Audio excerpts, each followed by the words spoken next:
I'll never forget the night Mammy Water came for me. I thought it was just another night swim, one I'd done 100 times before, but I was wrong.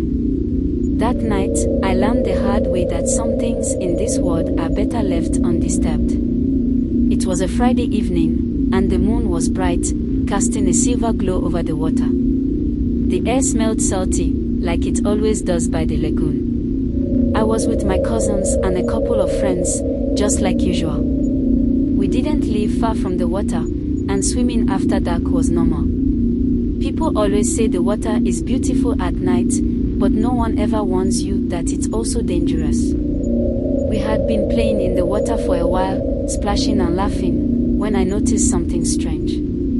I felt it before I saw it. The air grew heavier, colder, and the usual quiet noise of the lagoon seemed to disappear. It was like everything around us held its breath. I turned to my cousin Gozi, who was standing next to me, but she was staring ahead, eyes wide.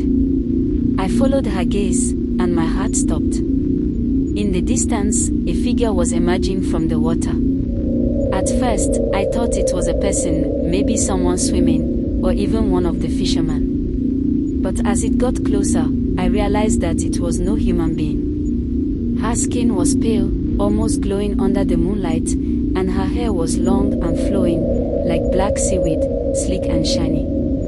She moved with the grace of someone who knew the water better than anyone. She didn't swim, she glided. My body froze, and I swear I felt a cold shiver run straight through me. Then, I saw her face. Her eyes were wide and completely black, like two deep holes. No whites, no pupils. Just black. Her lips were slightly parted, but they weren't smiling. She wasn't even looking at us.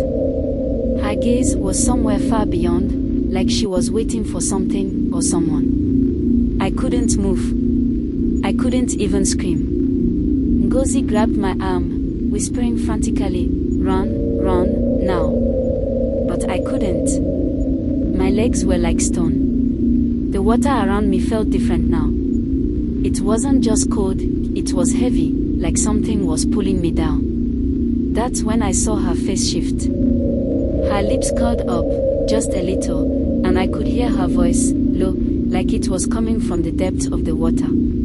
"You shouldn't have come here, child. You don't belong."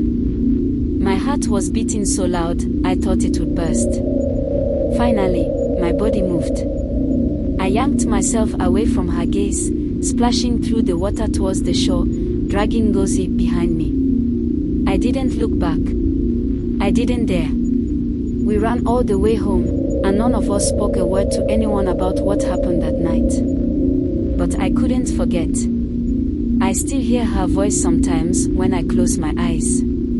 And sometimes, just before I fall asleep, I feel a strange coldness on my skin, like she's still waiting, still watching. I don't go near the water anymore. And I don't think I'll ever be able to forget Mammy Water.